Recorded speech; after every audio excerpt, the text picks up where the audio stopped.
Hello, everybody. I think I can just start now. People are getting logged in. We are so happy to see so many faces from different places and very excited about this webinar. The topic is angry kids and angry parents. And what we wish for you guys is that after this hour, all of you will feel more accepting towards any kinds of anger. And we are also celebrating Emotional Awareness Day, which is 2nd of June, and we are trying to celebrate all emotions. So we are very happy to see all of you taking our time to watch us talk about anger. So I'm very pleased that with me today I have Dr. Joanne Dolhanty from Canada. She's the head of the Emotion Focused Institute over there. And she's also the main founder of the model, the theoretical model behind the movie called Emotion Focused Skills Training. And she's also my very lovely teacher that learned me everything about emotion focused skills training. And I have been taking a PhD in this method, emotion focused skills training. An RCT, I met 330 parents of 236 children that were school-aged, and I have been writing a lot about it. So we have some papers for you. The ones that are interested, it's just to Google and find it. And then we have this lovely queen from Norway, Bergen, Hilde Vassbø Hagen. She's my dear friend. She's also my supervisor, and she has written a lot of books. She's also a trainer in emotion-focused therapy, written 3 books in emotion-focused skills training in Norwegian, and I think 2 of them are also translated to a lot of languages, also in English. So I'm very, very happy for all of you that we are gathered together. We are recording this so that you know that if you guys want to watch it, it's available also afterwards. And before starting, we have a plan of watching the movie Angry Kids and Angry Parents. And after that, we will have I will just host these lovely great guests, both Joanne and Hilde, and ask them some questions about the movie. So we will not have so much time to ask you guys about what you are wondering, your questions, both because of the time and also because of the recording. I hope that's okay. So the plan is that we have 1 hour, and I think we will just start with watching the movie. Enjoy.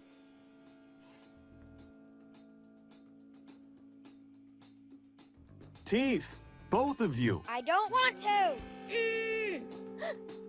No, let go. Stop.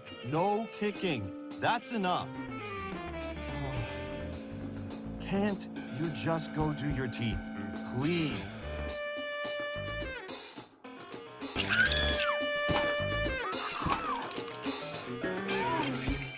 Oh, here's the mute button.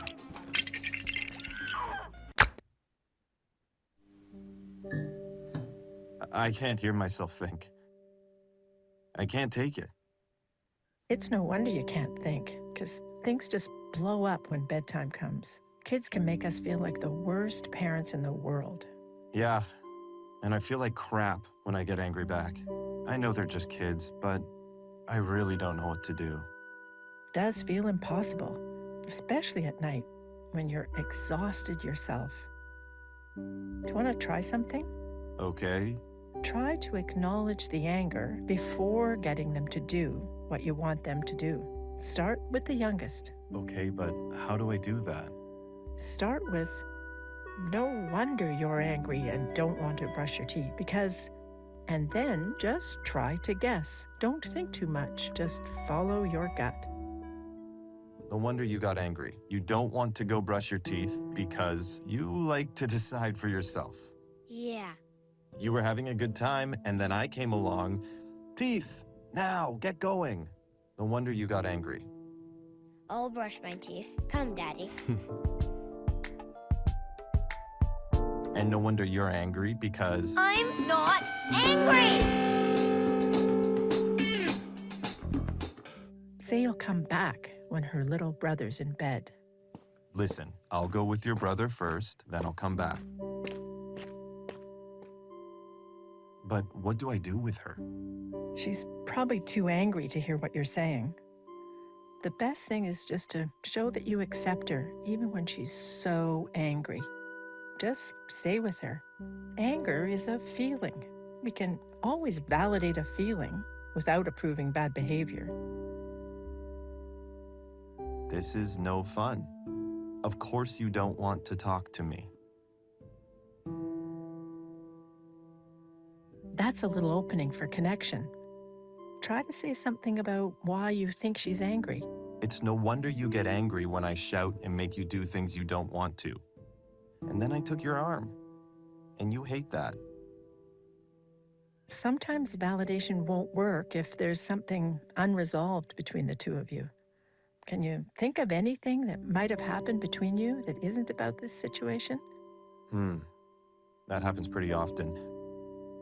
Last week, she had a fit at the store.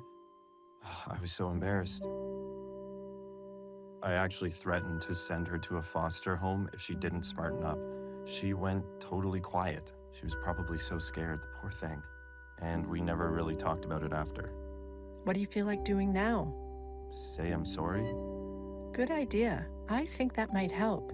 Don't explain, just say sorry. Maybe she doesn't remember. Won't that make it worse to bring it up now? Of course you worry about saying it again. You wish you'd never said it. She probably does remember. And she needs me to take responsibility because I know I make her feel like she's too much to handle. I'm sure you're right, because you know her best. Sweetie, you know what? I want to say I'm sorry for what I said to you at the store a few weeks ago. You wanted some candy, and I said no, and then I threatened to send you to a foster home. That must have been so scary. To think I would actually send you away. I think when you get angry, I make you feel like you're too much for me. I'm sorry I scared you like that. I should not have done that. That was kind of mean. Yeah, that was super mean. Oh, sweetie, I'm sorry. You need me to be calm when you get angry. And of course you're disappointed when there's candy, and I say you can't have it. Can I have candy now? No, not at bedtime. Tomorrow? Tomorrow after school. Now it's time for teeth. Can I use the grown-up toothpaste? Yes, you can, if you don't mind the strong taste. But you're a tough kid. I think you can handle it. Anger helps children stand up for themselves, speak up, and protect themselves and their friends. We want to teach kids to use their anger in a healthy, assertive way. But how do we do that when their anger is big and nasty and brings out our own anger or scares us? Anger is a feeling. Aggression is the behavior. We can understand anger and still have rules and limits for aggression. You can validate anger, but still stop a child from hitting you or their siblings. When you can handle their anger and you mean it when you say stop, they can comply without feeling bad that they were angry. It's natural for children to become angry if we interrupt them while they're playing, make them do boring tasks, and don't let them decide for themselves. Our job is to be with them in it, show them that we understand their anger, and maintain the boundaries. When anger happens, can you be curious about the feeling? Sometimes it's healthy, assertive anger. Other times, there's a more vulnerable feeling underneath the anger. The best thing you can do to help your child develop a good relationship with anger is to tolerate their anger, no matter how messy it is when it shows up.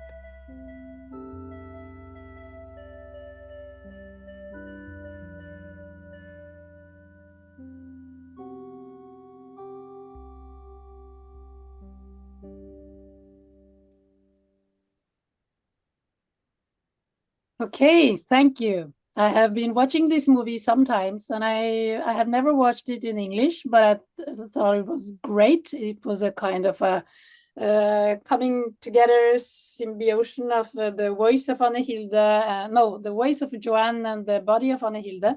So it's lovely. It's my best fusion in the world. But it's something funny about anger, because I remember when I had this screening phase for my PhD, I was amazed that 700 parents were contacting me, and at least 70% of the people, the parents telling me about what the problem was related to anger. So I was so amazed that parents found it so difficult that their child got too angry. I'm very fascinated about it, and mainly because I know this is not part of emotion-focused therapy, but even though, in the Tantra and the chakra traditions from Hinduism and Buddhism, they say that anger is like the deepest forms of self-compassion. You feel anger because you care.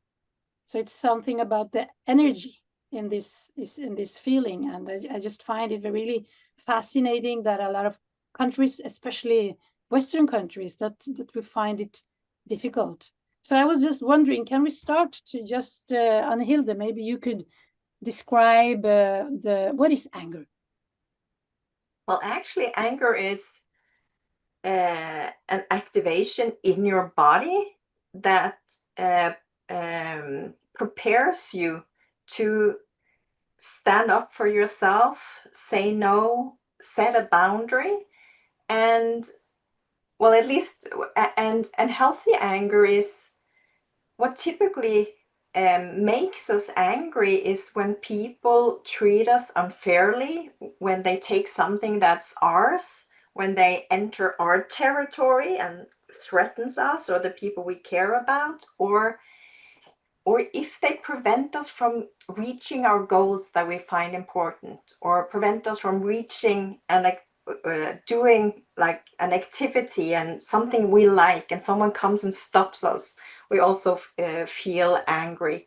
So the thing is, kids will very often become angry when a parent sets a limit or establishes a rule or sets a boundary, because often they're stopped at doing something they enjoy and like, or they're asked to do something they're not particularly fond of or don't like or not very motivated to doing. So kids will become angry, and they don't like it when we set boundaries.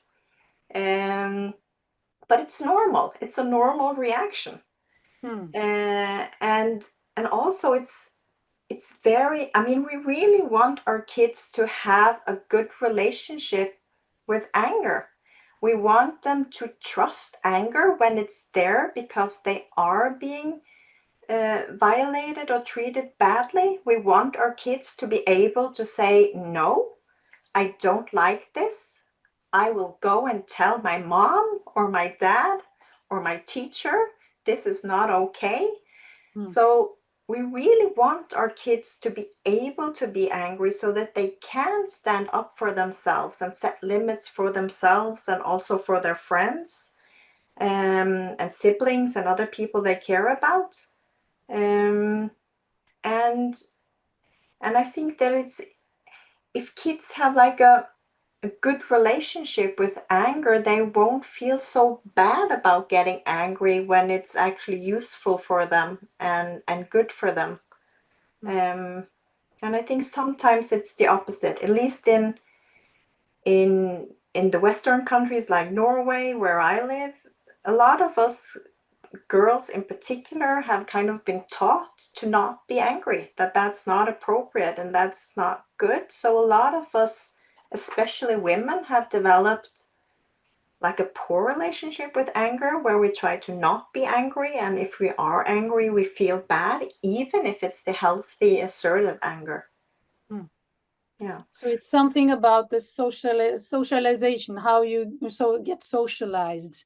That's like we have all these healthy adaptive emotions, But then it all depends on how you get socialized into the world about, is it okay for girls to be angry or not?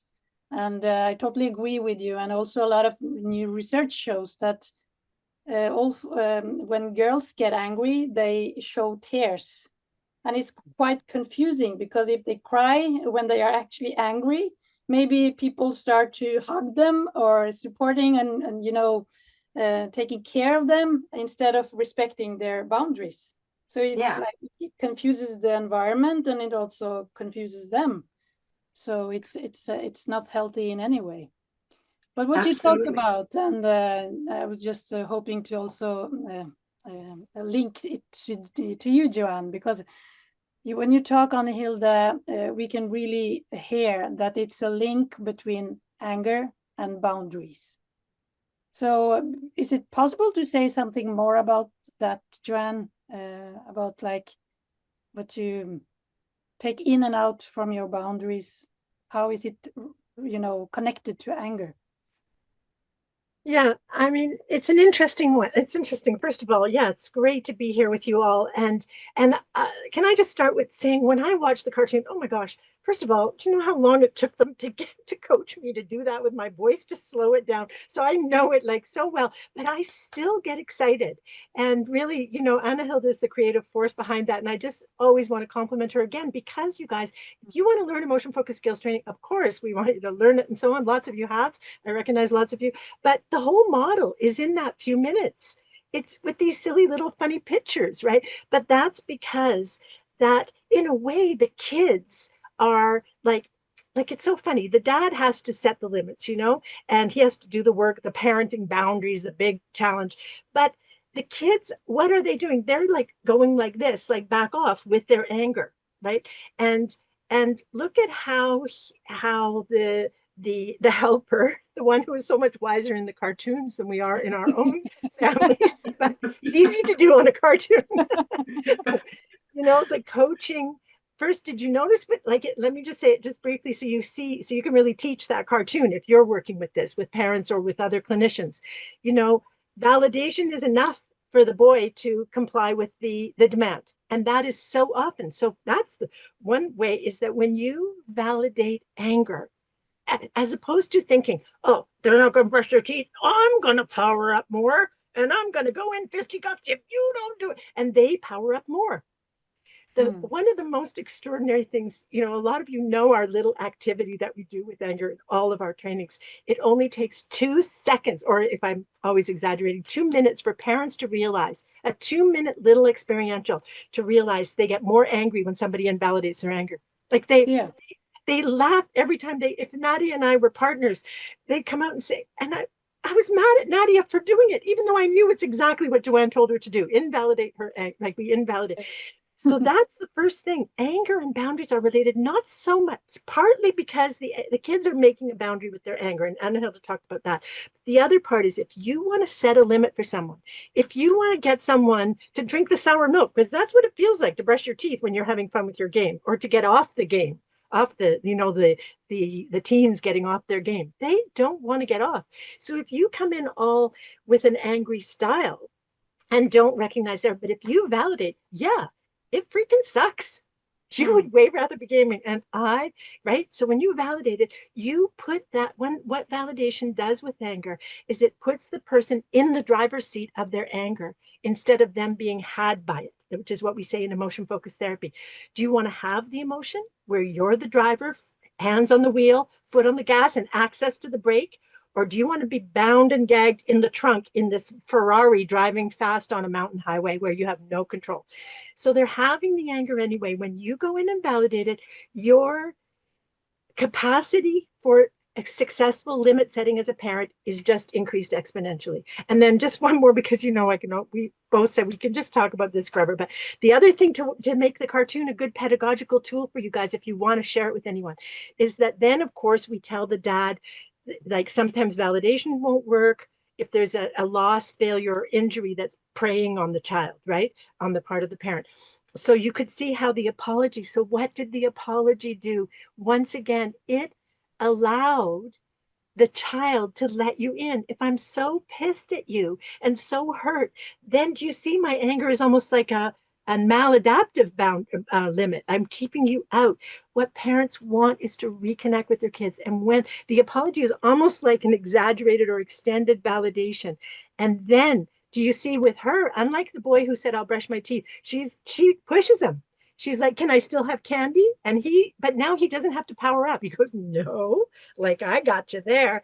And then can I have it? And then now it's time for teeth. So he does the limit setting, but now they're together. So that to me is really the main. Lovely. So you used to say this boundaries without judgment, and I think that's lovely. I have thought so much. I wish I had this course before I got my kids, but still, they can have some pleasure from me being a little more congruent, you know. But it's Yes. the judgment, like coming into It's the room. the judgment. Haven't you started to clean your room? I asked you for 1 hour ago, and it's so much judgment instead of like, and you just convey all the disappointment, and of course they react. They don't react on the boundary, but the judgment. So it was a really good Absolutely. advice. Yeah, but on the Hilde, in defense of the angry parents, let me just say, because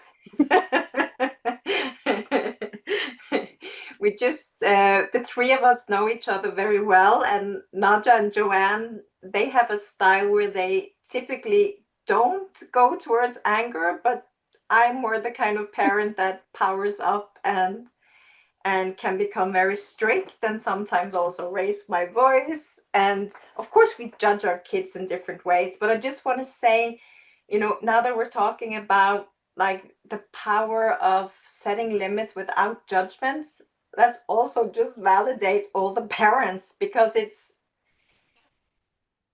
is pretty hard to set limits without judgments. And it's when we're stressed out, we had a busy morning, it feels like there is like 100 different things happening that day. It's so easy to deliver the limit setting and the messages with just a little dose of criticism, or just a little bit of, couldn't you have just already have done this? Why do I have to nag you? It's just so easy to go there. And I'm going to double down on your defense of that. And so Nadia, then that'll lead you to your next questions. But this was the thing I was saying, this is one of the most, I'm going to throw all the parents like me and Nadia, she knows I'm going to, so she can handle it. I'm going to throw us right under the bus. Oh, we don't get angry. Oh, poor things, you guys who get angry, you parents.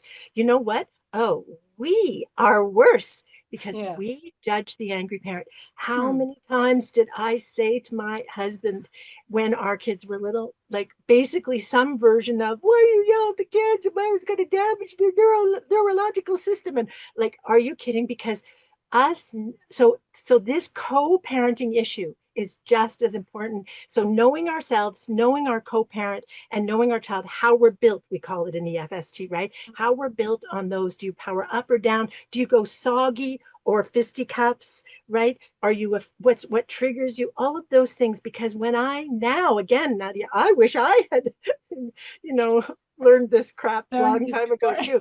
Because I used to think I used to not know that when I see my husband speak with a contemptuous voice, that's how he's built. And also people, we talk about this so much, when people get shamed, and I wouldn't be shamed if someone said to me, did you walk the dog? I would just go, oh no, should I? Or I thought you were going to, or whatever. But my husband would hear, because that's how he's built. Didn't you walk the dog yet, you lazy bum, you old deaf fart, like whatever he hears as he ages, my aging husband. So then he says, no, no, no, no, no, no, no. And I would say, oh, no, no, no, no, no, no. Do you know what I mean? But because I didn't mean to shame him, sometimes I probably did say something mean, but if I shamed him, so he's built to show anger, and both of my sons are the same. So do you see the point? Like, so if we judge the anger in our co-parent, we might think we're defending our children, but and especially, what if all of them or one of them is built like our partner who goes to anger? So validating and respecting anger and understanding and knowing what the need behind it is. Oh my gosh, it's magic. So sorry, Nadia, you keep trying No, it's very Yes, interesting, and I us on could just continue, but I have to ask some more questions because Yes, you have to keep us on track. especially when it comes to anger, we get a little confused about one thing is how to validate anger, and the other thing is it like different types of anger, like primary, secondary? What's the difference? And should we validate all of them, and how? So back to you, Hilde. Do you want to explain the different kinds of or types of anger? And Yeah, I can say something about the different types of anger, but first I also just wanted to say that validating anger basically is sending your kid the message that it's okay that they're angry. And that's going to be very hard if you put aggression and behavior, and especially bad behavior, into the mix. So we're not validating, no wonder you hit your brother. So we're not validating the behavior, which is the aggression. We validate the emotion, the feeling, the anger, which is just an activation in the body. It has nothing to do with the actual action or what the kid is saying or doing. So it's no wonder you're angry, or no wonder you're frustrated, because this did not go the way you wanted. That this feels so unfair, or you feel so overlooked, or whatever it is. So that's just one thing that's important. It's much more easy to validate anger if you separate anger, the feeling, and aggression, the behavior. Because otherwise you'll feel that it's very hard to validate anger if it feels like you approve of the aggression. So you don't if there is validate aggression. war and violence? You don't validate that part, huh? No. No war, no violence. So only the emotional experience. Yes, the emotional experience, and also the experience of like being angry could also be a good thing to validate. And so basically it's sending your message, and you can do it in words, but very often we also validate or invalidate with just our body language, or the way we look at our kids, or if we sigh, or how the tone of voice. So it's a lot of, it's not just the power. Yeah, so it's not just the words that's invalidating or validating. So it's sending the message that I'm okay with you being angry, and I can take it, or I can deal with it. So if our kids get angry and we become scared, in a way that it's very natural to get scared, and especially if you are a parent who have trauma or bad experiences with aggression, it's very natural to become triggered and to become scared of your kid if your kid's aggressive.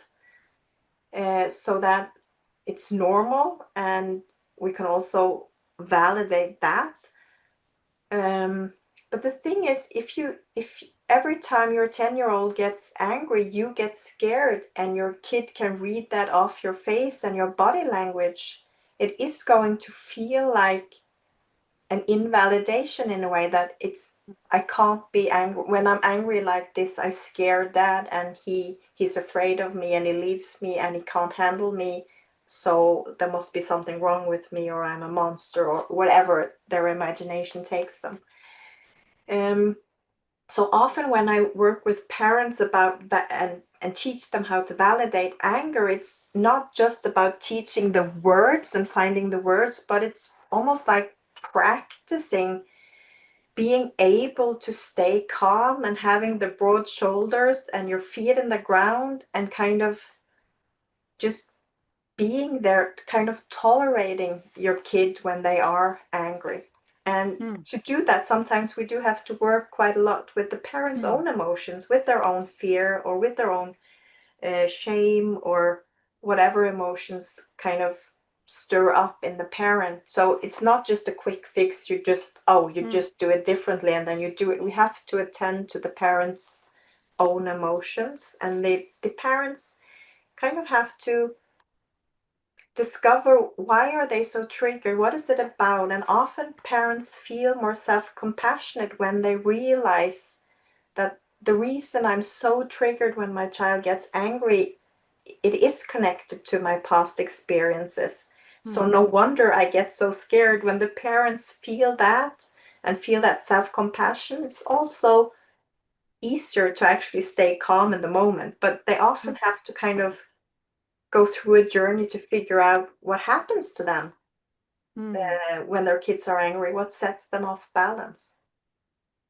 So it's something about that if like you used to say, Joanne, this, it's not what you say, but what you convey. I think it's lovely. I always tell all the parents about it. So it's so important that if you are like scared, yeah, like you are talking about on Hilde, inside because of some past experiences from your childhood, then it's very difficult to validate the anger in the child because your own fear will get in the way for the validation. And even if you're saying the right things and using the right words, all your fear will be something they pick up because you are conveying it bodily. So it's really important, like you say, that we have to sometimes work with our own emotions that get in the way, and especially when it comes to anger, it seems to challenge us as parents. And it's like this, it's something about the blame competition. I don't know what it is about anger, but Brené Brown, she talks about like this and I can see it in my own house, you know, if I do something wrong, like mess up with the coffee on the table, and my husband is not there, but even if he's not there, I think like, damn you, my husband. So it's like something about this anger that is more about dropping it on another person. So back to you, Hilde. Is this another kind of anger? Because, you know, it's different types of anger. Yeah, so we have different kinds of anger. So it's not just straightforward. It's not always, oh, someone treated me unfairly, I became angry. I wish it would be that easy. So sometimes we can't trust our emotions as much. We also have what you mentioned as, we have primary and secondary emotions. We also call them like healthy or helpful emotions and cloaking emotions. And so sometimes when we feel, it could be any emotion, but let's say a kid feels sad and something happens that makes them sad, and it makes sense that they are sad, and this sadness is activated in their body, and they need someone else to be close, to be there with them, to give them a hug and to comfort them. And if no one is there, if that need is not met, they will have an emotional reaction where another emotion emerges that kind of covers and cloaks the sadness, and then your body gets organized into, for example, anger. So cloaking anger, that kind of takes away and pushes away the sadness, so you don't feel the sadness anymore, you just feel the anger. So this cloaking anger, this secondary anger that kind of covers up and hides the primary sadness in this example, doesn't have important emotional needs connected to it other than to hide the sadness and make you not feel sad. So in a way, it's like a mask. It helps you, the cloaking anger helps you not feel the sadness, but also that's what you show to your environments, what you show to the people around you.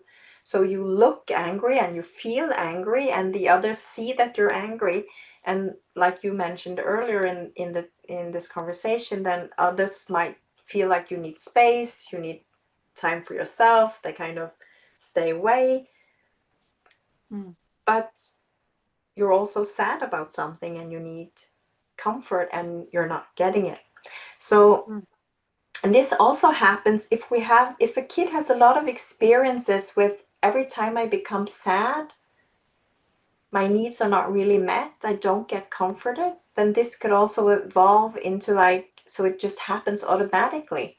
So even if I become sad in a situation where there are absolutely people around me who could comfort me and where I could get a hug, if you have learned this way of being in the world, when I get sad, I get mad, this will continue to happen. And it can become an automatic pattern of how you kind of manage. And it is a way to cope and to deal with your problems. It's a way to try to find a solution in a situation that's difficult. So it's important for parents to just be aware of and know that sometimes when kids are angry, if they validate the anger, sometimes the primary emotion will emerge, and suddenly you'll see that their lips are shaking, or that there are tears in their eyes, and you can. So if we validate the anger, it feels safe to show if there are other emotions underneath the anger. And if you validate the anger and it's just an assertive anger, they're just gonna like keep staying angry, or they'll feel just a little bit less angry if you respect their boundaries, and they'll move off to something else.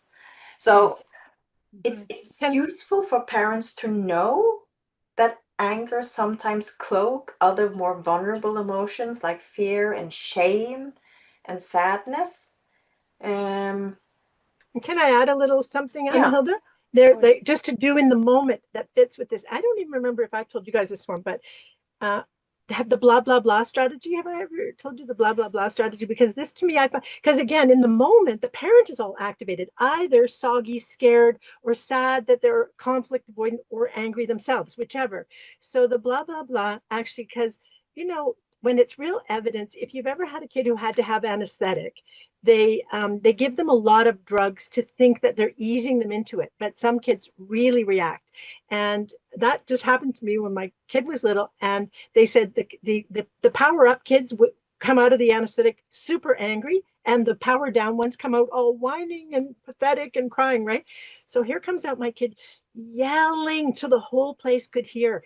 And he had dental surgery, so literally blood. And he's saying, they did not fix my teeth, and you didn't tell me they were going to wipe my mind clean, and I am not leaving until they fix me. Like, it was like, I was like, and of course my husband, being the power up type, don't speak that way to your mother, right? Because he kept saying, this is all your fault. And I was like, okay, hon, because I knew it was the drugs. This is why I wasn't compromised, for one simple reason, not because I'm a better parent than anybody else, but when you can see it's the kid that's coming out of the drugs, you realize it's compromised his state. So I started hearing, I told myself, just hear blah, blah, blah. And then it's so much easier to see what's behind. So it's like blah, blah, blah, blah, blah, blah, blah, blah, blah, blah, blah, blah, blah. Do you see what I mean? And then you're not, because what do kids say when they're that angry? It is nasty stuff. You, especially for me, I hate it for some reason. You never and you always. And I'm thinking, but that's just not true. I don't never do that, and I don't always do the bad. Do you see my point? You're getting activated because they're insulting you. Anger is by nature messy. Show me the person who, when they're really in the throes of biologically aroused anger, says it very politely. Nadia, I have something I would like to talk to you about. No, that means I'm not angry anymore. I'm now like reasonable.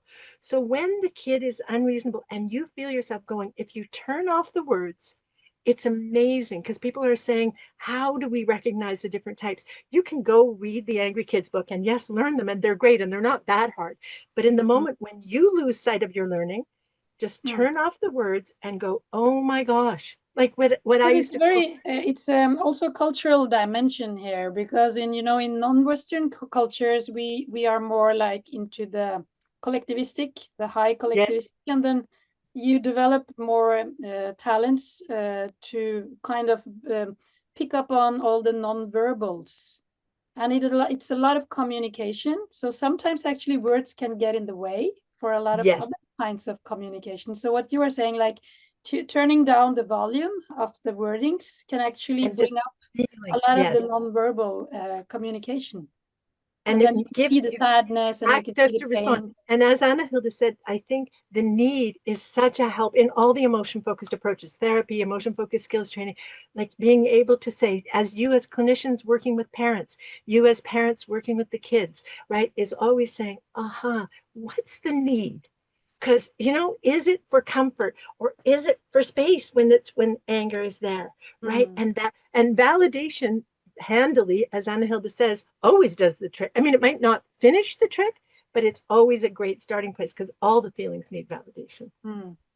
I'm seeing the timing is running. We are three very engaged women, but I was really wondering if you could also ask, Hilde about this, because a lot of parents, they have a lot of frustration and are so they don't know how to handle kids, tantrums when they get so angry that it's not possible to get in contact with them. Do you have any, or you too, Joanne, if you have like any, how to manage children that are having, a tantrum? So I think the most important thing, if the kid is in the middle of a tantrum, it's very often very hard for them to hear any of your words. So I think, again, it's very important to just focus on the nonverbals, like how you are in the room with your kid. And maybe the most important thing, at least with small kids and up to a certain age, the most important thing is to stay in the room and not leave them. Because if they get angry and you leave them, that's an invalidation. It's like saying, I'm not able to handle this. You're too much for me. This is too big. So the most important thing I would say is stay in the room. If they're teenagers, at least stay in the house. Don't leave the house. But they might need some more space.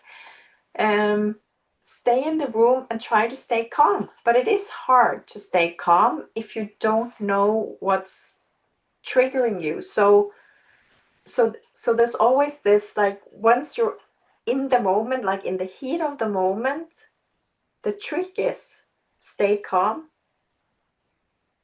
validate by having a calm presence.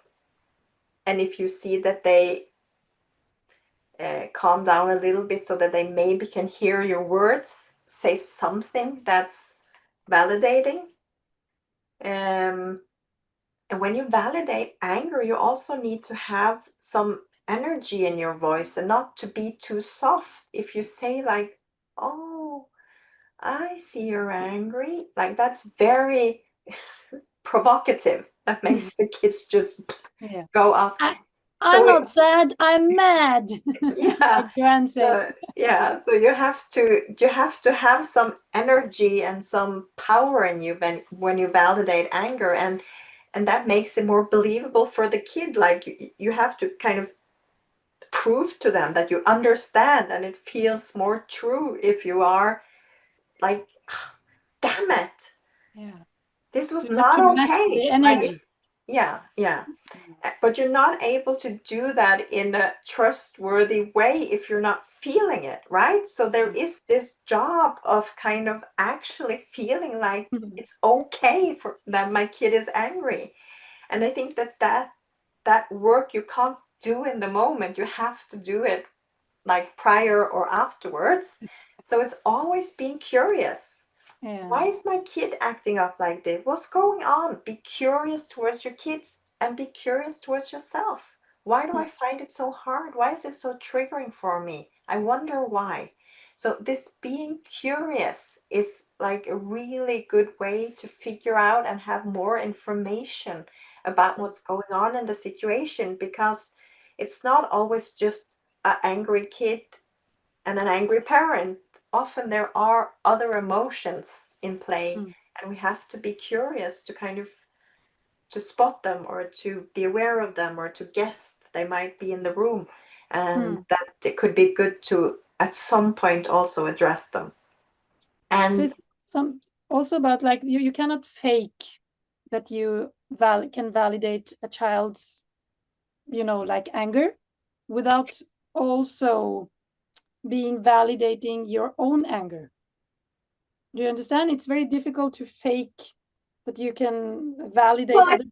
Can to a certain degree. I think we can all relate to there are different rules for everyone else than for me. Like I can care for everyone else, but it's a bit hard to care for myself. So I do think at some level we can do it. And also I've heard Joanne Dolhanty say earlier in trainings that sometimes just start by doing it from your head, and then you do it from your heart. You get the Academy Award. Yeah. Like so sometimes we also have to start practicing, even if we're not fully there, like fully believing this is a good thing. And you know what else? When I start to think, I mean, again, we obviously could do days on this, but listen, what we have to get all the people who are sitting there going, yeah, I'm not that really triggered by anger. And I think I hate to say it, think I'm a good validator.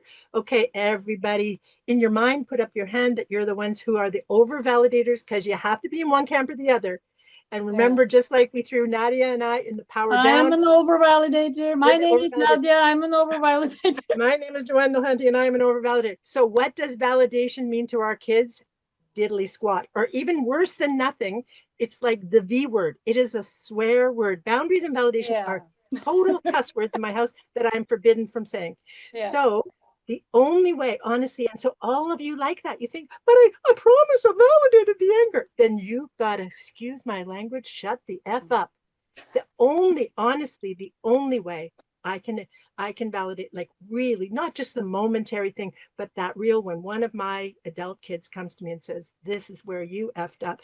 If I say, I know I'm sorry, I might as well say, here's my, I'm ice picking your shoulder for saying that. Like, it doesn't mean, and so know yourself. That's what Anna Hilde is saying. This awareness, oh my gosh, given that it's an emotion field, I think we underestimate awareness so much. And we've discovered, the three of us, it's so huge. If I know that, I literally, for me, for one of you who's really angry and you're thinking, how can I not be? Like, it just happens. It's like what people say, a red mist. It comes over me and I go, for me, to close my mouth in that moment and not say, sorry, I understand, I see you're angry. I honestly, you can see I get biologically activated just describing it to you. So you need to recognize, what does my kid need? Does my kid need the words because it's the first time in their life you said them? I see it. You're angry. You have a right. Or do they need you to go like this and just blast you? And you take it on, like Anna Hilde said, big shoulders, take it on the chin and convey that you don't have to add a word.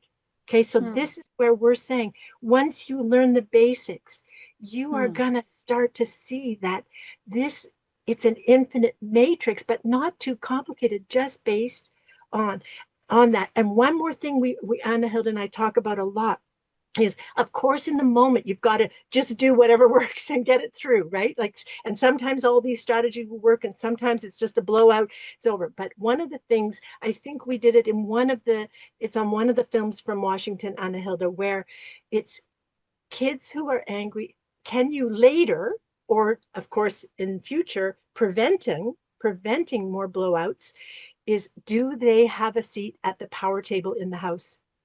And that, I can't even count the number of parents who have actually even started to cry when I've even asked the question. The realization comes over them. I think I'm validating, I'm thinking, but I'm always getting them to toe the line. And their two sisters are super competent, and this one is just more explosive and like more like this. And so they go to these things. Are they, and do you know what I mean, everybody, by a seat at the power table? If you're two, you don't get the power to decide when to cross the street on a busy intersection, but there are ways to empower a 2-year-old and a 4-year-old and a 7-year-old and a 25-year-old, and making sure, because not having one's own seat at the table, right, makes kids just furious. So I think that's Like you another. say, Joanne, that kids grab the power where they can. Yes, they will grab it where they can, and that's Yeah. leading to more tantrums. So we're really thinking in the moment the tantrum, but then how can you think or help the parent, depending whether you're here as a parent or helping parents, right? Help Yeah. them to see what is it? Yeah, what's the need of that kid that we're somehow missing that they need to feel? So That if they feel powerless, then they will like grab the power. Like yes. yeah. So And just one also, last question. can I just also say Yeah. that I'll try to say it quickly, but it's like if you have a better awareness of what is going on, it's like it's more easy to just deal with the situation. You don't necessarily need that much advice on like what to do. For example, I had this mom who she had a son who was being aggressive towards his siblings, violent towards his siblings, but he was also bullied at school, and other kids were violent towards him, and she knew that. So she knew that that was part of the picture. And in the mornings, he would always throw a tantrum.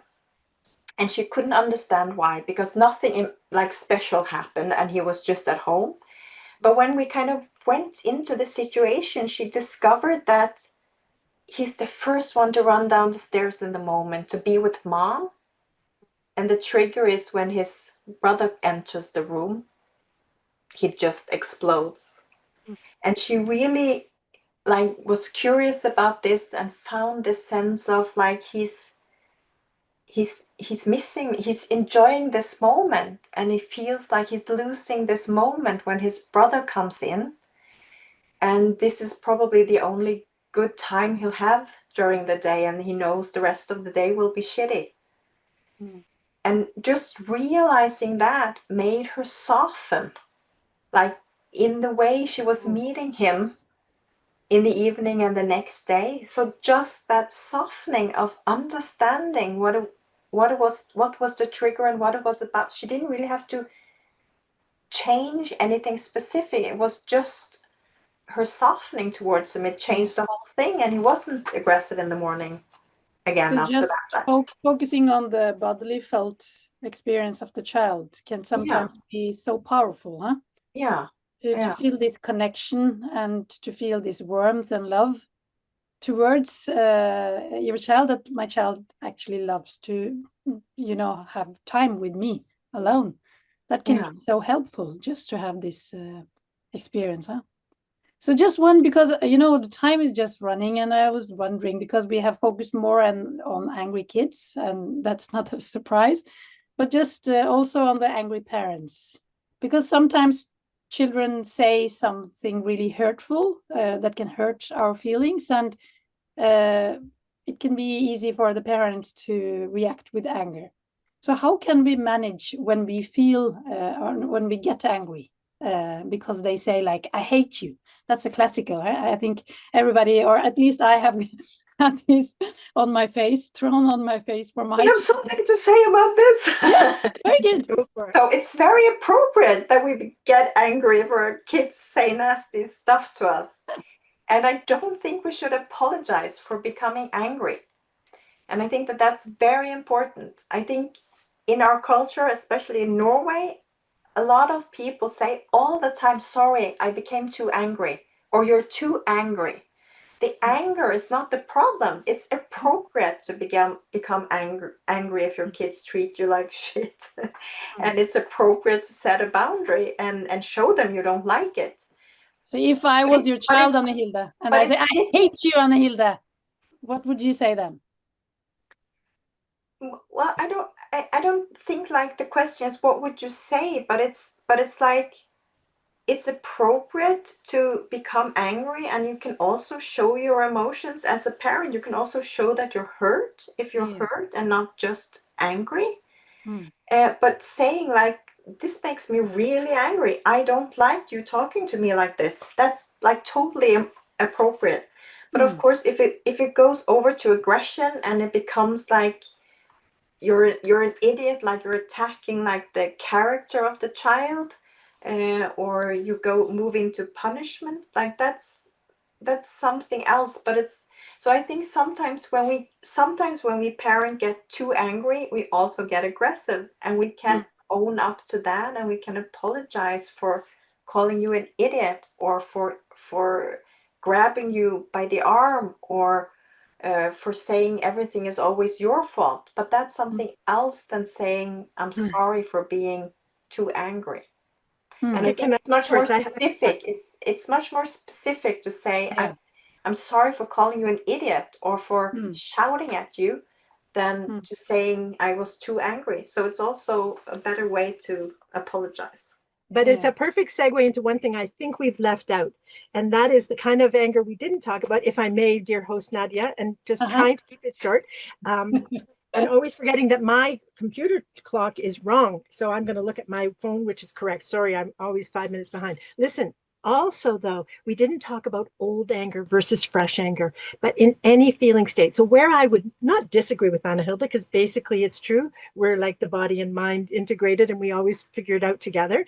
But I can add to this, though, that, for example, someone like me who goes more to like hurt and doesn't go to anger, and has 3 angry, like the more angry type husband and sons, okay? Just to be specific, I just use it to illustrate. Here's the thing. If I justify or defend my getting upset, they get normal angry, but they don't see angry on my face. They see hurt, even when I honestly don't feel the slightest bit hurt. So that's the thing. Your core maladaptive emotion schemes, within EFST we call our magnets. That's where the brain is not neuroplastic. It is Teflon. It holds on to those bloody old magnets of yours. So I get a secondary, not even momentary, just a fleeting second of a look at my kid saying something that was legitimately angry. So maybe someone else would say, that's nasty. And I'm like, that's not nasty. That's just good, healthy anger. But if I show a look, where I might want to try to check myself more is they're dealing with my old core. Do you see when old feelings mix with current feelings, that's when the kid gets the message. I was just being healthy angry and my mom got hurt, and that's the same. What if the person who overreacts in anger because so just remember, like, in other words, there's always an if and a no, but just like, so to me, sometimes I want parents to say, I want to separate the feelings from my own childhood, to make it simple, from what my kid is saying. So if my kid says they hate me, I think, they're a 4-year-old who's mad that I took away the extra candy. And then I'm not going to get nothing more than that. Angry or hurt, but you just give them the candy and the hate is over, and they will start loving you again. No big deal. Okay, I think the time is up now. Did I forget something? Is it something more you wanted to add, Joanne or Anna Hilde? It feels like we could have talked together for many hours. I have much more to say